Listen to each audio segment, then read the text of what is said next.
Avengers end game एक बार फिर से सिनेमा घरों में री रिलीज होने वाली है, लेकिन हैरानी की बात यह है कि आज भी इस फिल्म में ऐसे कई छुपे हुए डिटेल्स और ईस्टर एग्स मौजूद हैं जिन्हें बड़े बड़े यूट्यूबर्स ने भी कभी ठीक से एक्सप्लेन नहीं किया। और अगर आपको लगता है कि आपने एंड गेम को कई बार देख लिया है और इसके बारे में सब कुछ जानते हैं, तो आज की यह वीडियो आपको जरूर हैरान कर देगी, क्योंकि आज मैं एवेंजर्स एंड गेम से जुड़े 10 ऐसे जबरदस्त हिडन डिटेल्स, कॉमिक रेफरेंसेस और एमसीयू कनेक्शंस बताने वाला हूं, जिन्हें देखने के बाद आप भी कहेंगे ये डिटेल मैंने पहले कैसे मिस कर दी। इसलिए वीडियो को आखिर तक जरूर देखिए, क्योंकि लिस्ट में आगे आने वाली डिटेल्स और भी ज्यादा शॉकिंग और माइंड ब्लोइंग है। और अगर आपको मार्वल से जुड़ी ऐसी ही वीडियो पसंद आती है तो चैनल को सब्सक्राइब कर दीजिए और वीडियो को लाइक करना बिल्कुल मत भूलिए, क्योंकि आपका एक लाइक इस वीडियो को और ज्यादा मार्वल फैंस तक पहुंचाने में मदद करता है। तो बिना किसी देरी के चलिए शुरू करते हैं आज की वीडियो। Detail number 1। क्या आप जानते हैं कि एवेंजर्स एंड गेम के सबसे आइकॉनिक फाइनल बैटल सीक्वेंस में एक ऐसी डिटेल छुपी हुई है जिसे ज्यादातर फैंस आज तक नोटिस ही नहीं कर पाए। जब कैप्टन मार्वल थानोस को दोबारा स्नैप करने से रोकने की कोशिश करती है, तो उस समय अगर आप इस सीन को ध्यान से देखें तो इन्फिनिटी स्टोन्स की शक्ति थानोस को नुकसान नहीं पहुंचा रही होती। इसकी वजह कैप्टन मार्वल की खास क्षमता है। कैप्टन मार्वल जितनी ज्यादा शक्तिशाली ऊर्जा के संपर्क में आती है,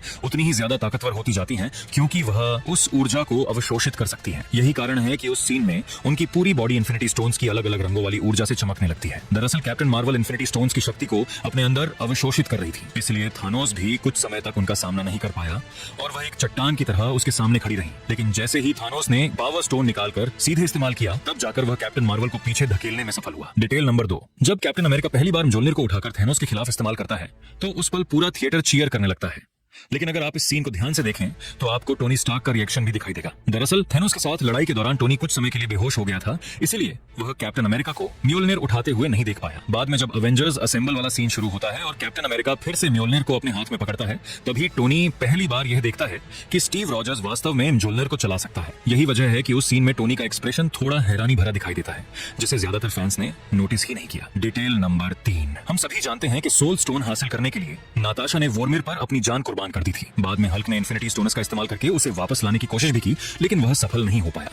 लेकिन कुछ फैंस का मानना है कि नटाशा शायद अब भी किसी न किसी रूप में जिंदा हो सकती है। इस थ्योरी के अनुसार फिल्म के अंत में जब स्टीव रॉजर्स सभी इन्फिनिटी स्टोन्स को उनकी सही टाइमलाइन में वापस रखने जाता है, तो वह सोल स्टोन को भी वॉर्मिर में उसी समय और उसी जगह पर लौटा देता है। अगर सोल स्टोन वापस अपनी जगह पर पहुंच गया, तो क्या उस टाइमलाइन में नटाशा को खुद को कुर्बान करने की जरूरत पड़ी होगी, ठीक उसी तरह जैसे 2014 की गमोरा भविष्य की टाइमलाइन में आकर जिंदा रह गई थी। कुछ फैंस मानते हैं कि किसी वैकल्पिक टाइमलाइन में नटाशा रोमनोव भी अब तक जिंदा हो सकती है। हालांकि मार्वल ने इस थ्योरी को कभी आधिकारिक रूप से पुष्टि नहीं की है, लेकिन एंड गेम की टाइम ट्रैवल कहानी को देखते हुए यह एक बेहद दिलचस्प संभावना जरूर बन जाती है। Detail number 4। Avengers end game में टोनी स्टार्क और उनके पिता हावर्ड स्टार्क के बीच का यह छोटा सा संवाद एक शानदार हिडन डिटेल छुपाए हुए है, जिसे ज्यादातर फैंस मिस कर देते हैं। जब 1970 में टाइम ट्रैवल के दौरान टोनी अपने पिता हावर्ड स्टार्क से मिलता है, तो वह खुद को MIT का ग्रेजुएट बताता है। पहली नजर में यह एक साधारण झूठ लगता है, ताकि उसकी असली पहचान छुपी रहे। लेकिन दिलचस्प बात यह है कि टोनी यहाँ झूठ नहीं बोल रहा था। MCU में पहले भी कई बार यह दिखाया जा चुका है कि टोनी स्टार्क वास्तव में MIT से ग्रेजुएट है। इतना ही नहीं, आयरन मैन फिल्मों में टोनी की उंगली में जो खास क्लास रिंग दिखाई देती है, वह MIT ग्रेजुएट्स को मिलने वाली रिंग से मिलती जुलती है। यानी जब टोनी ने हावर्ड से कहा कि वह MIT से ग्रेजुएट है, तब वह अपनी पहचान छुपाते हुए भी सच ही बोल रहा था। मार्वल ने इस सीन में एक छोटा सा लेकिन बेहद स्मार्ट हिडन डिटेल छुपाया था, जिसे केवल ध्यान से देखने वाले फैंस ही समझ पाए। Detail number 5। Avengers end game देखने के बाद लगभग हर मार्वल फैन के मन में एक सवाल जरूर आया था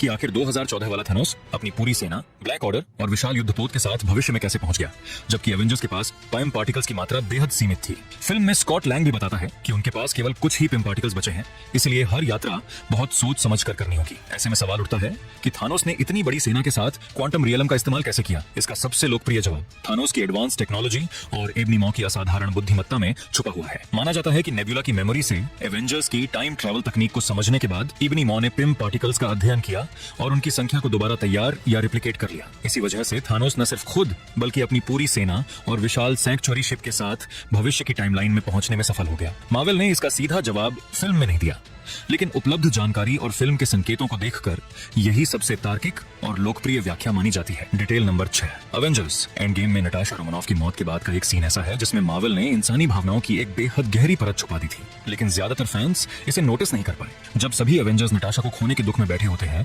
तब हर एक किरदार ग्रीफ यानी शोक के अलग अलग चरणों को दर्शाता है। थॉर अभी भी नटाशा की मौत को स्वीकार नहीं कर पा रहा होता, इसलिए वह डिनायल यानी इनकार को दर्शाता है। क्लिंट बार्टन बार बार कहता है कि हमें उसे वापस लाने का कोई तरीका ढूंढना चाहिए जो बार्गेनिंग यानी समझौते की स्थिति को दिखाता है। ब्रूस बैनर गुस्से और निराशा से भरा हुआ दिखाई देता है जो एंगर को दर्शाता है। स्टीव रॉजर्स बेहद भावुक और टूटे हुए नजर आते हैं जो डिप्रेशन का प्रतीक है। वहीं टोनी स्टार्क स्थिति को स्वीकार करते हुए आगे बढ़ने की बात करता है, इसलिए वह एक्सेप्टेंस को दर्शाता है। यानी नटाशा की मौत के बाद का यह सीन केवल एक भावुक पल नहीं था, बल्कि इसमें ग्रीफ के पूरे 5 स्टेजेस को अलग अलग एवेंजर्स के जरिए दिखाया गया था। और अगर एक छठा चरण जोड़ा जाए तो वह रिवेंज हो सकता है, जिसे वांडा मैक्सिमॉफ दर्शाती है, क्योंकि एंड गेम की अंतिम लड़ाई में वह थैनोस से विजन की मौत का बदला लेने के इरादे से लड़ती हुई दिखाई देती है। Detail number 7। जब टोनी स्टार्क और स्टीव रॉजर्स अतीत में टेसेरैक्ट चुराने के लिए जाते हैं तो पहली नजर में ऐसा लगता है कि टोनी अपने सूट की एक्स-रे विजन का इस्तेमाल करके टेसेरैक्ट को ढूंढ रहा है। लेकिन अगर आप इस सीन को ध्यान से देखें तो पता चलता है कि टोनी वास्तव में गैमा रेडिएशन के ट्रेसेस को स्कैन कर रहा था। इसकी वजह यह है कि टेसेरैक्ट के अंदर मौजूद स्पेस स्टोन लगातार गैमा एनर्जी उत्सर्जित करता है। यही कारण है कि टोनी सीधे टेसेरैक्ट को नहीं बल्कि उसकी ऊर्जा के निशानों को ट्रैक कर रहा था। Detail number 8। Avengers end game का सबसे बड़ा सवाल यह है कि आखिर टोनी स्टार्क को इन्फिनिटी स्टोन्स को थेनोस की गॉन्टलेट से निकालकर अपने नैनो सूट में ट्रांसफर करने का आइडिया कैसे आया, क्योंकि फिल्म में डॉक्टर स्ट्रेंज साफ कहता है कि जीतने का सिर्फ एक ही रास्ता है, लेकिन वह उस रास्ते के बारे में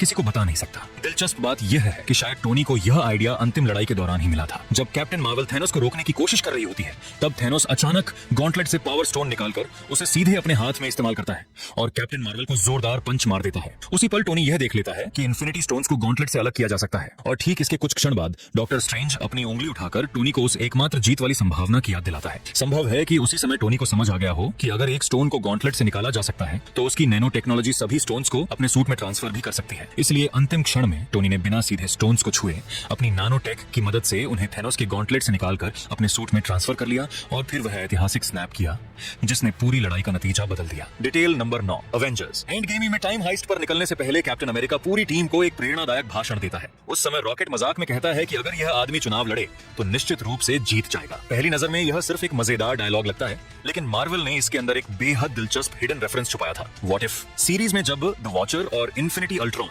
अलग अलग रियलिटीज के बीच लड़ रहे होते हैं, तब एक रियलिटी के बैकग्राउंड में स्टीव रॉजर्स को अमेरिका के राष्ट्रपति पद की शपथ लेते हुए देखा जा सकता है। इतना ही नहीं, मार्वल कॉमिक्स की कई ऑल्टरनेट टाइमलाइंस और अल्टीमेट कॉमिक्स में भी स्टीव रॉजर्स को president of the United states के रूप में दिखाया जा चुका है। यानी एंड गेम में रॉकेट का वह मजाकिया डायलॉग केवल एक जोक नहीं था, बल्कि मार्वल ने उसी पल कैप्टन अमेरिका के भविष्य और कॉमिक्स के एक बड़े रेफरेंस की तरफ एक छोटा सा हिंट दे दिया था, जिसे ज्यादातर दर्शक पहली बार में समझ ही नहीं पाए। Detail number 10। थेनोस के 4 सबसे खतरनाक बच्चों को हम ब्लैक ऑर्डर के नाम से जानते हैं: इबोनी, प्रॉक्सिमा मिडनाइट, कॉर्वस ग्लेव और कल ऑब्सिडियन। लेकिन क्या आपने कभी सोचा है कि इन्हें ब्लैक ऑर्डर क्यों कहा जाता है? दरअसल मार्वल ने इनके नामों में ही एक शानदार हिडन मीनिंग छुपाया हुआ है। इबोनी का मतलब होता है गहरा काला रंग, जबकि मॉ का संबंध अंधकार और भयावहता से जोड़ा जाता है। प्रॉक्सिमा मिडनाइट के नाम में मिडनाइट यानी आधी रात शामिल है, जो पूर्ण अंधकार का प्रतीक है। कल ऑब्सिडियन में ऑब्सिडियन एक काले रंग का ज्वालामुखी पत्थर होता है। वहीं कॉर्वस नाम लैटिन भाषा से आया है, जिसका अर्थ रेवन या कौवा होता है, और यह पक्षी लंबे समय से अंधकार, मृत्यु और रहस्य का प्रतीक माना जाता है। यानी ब्लैक ऑर्डर के हर सदस्य के नाम में किसी न किसी रूप में डार्कनेस, ब्लैकनेस या डेथ का संदर्भ मौजूद है। यही कारण है कि थानोस की इस पूरी टीम को ब्लैक ऑर्डर के नाम से जानते हैं। लेकिन रुकिए, अगर आपको लगता है कि अवेंजर्स एंड गेम में बस इतनी ही हिडन डिटेल्स थी, तो शायद आप गलत हैं, क्योंकि मार्वल की इस फिल्म सैकड़ों ईस्टर एग्स और सीक्रेट्स छुपे हुए हैं। अगर आप पार्ट 2 देखना चाहते हैं तो इस वीडियो पर 500 लाइक्स पूरे करवा दीजिए। नीचे कमेंट में पार्ट 2 जरूर लिखिए। वीडियो पसंद आई हो तो लाइक, शेयर और चैनल सब्सक्राइब करना मत भूलिए। मैं मिलता हूँ आपसे अगली मार्वल वीडियो में।